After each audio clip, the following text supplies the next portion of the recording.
কথা বলছেন না যে? না না, আমি ছোটবেলায় সবকিছু দেখতে পেতাম। 12 বছর বয়সে একটা অ্যাক্সিডেন্টে আমার দৃষ্টিশক্তি হারিয়ে ফেলেছি। ও, এই নেন আপনার পানি। দাঁড়ান দাঁড়ান, এই পানিটা খাইন না। আচ্ছা, আপনার বাড়িতে কে কে আছে? আমার কেউ নেই ম্যাডাম, আমি অনাথ। আপনি পাস, কালকে আমি আপনাকে বিয়ে করবো।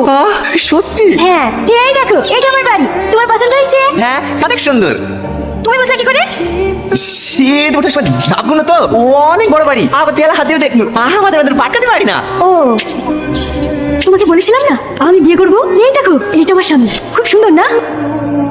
কার সাথে কথা বলছো? আমার আগের স্বামীর সাথে। তুমি যে বললে তোমার স্বামী মারা গেছে। হ্যাঁ, মারা গেছে তো। আমার স্বামীর ফটোটাও আছে। আমি সারাদিন যা যা করি সব আমার স্বামীকে এসে বলি। জানো, আমার একটু ইচ্ছে ছিল না বিয়ে করার, শুধু তোমার জন্য করলাম। দেখো দেখো, আমাদের দুজনকে খুব ভালো মানিয়েছে, তাই না? ও করছে কিসে? ওই আমাদের টিভিটা অটোমেটিক স্টার্ট হয়ে যায় তো।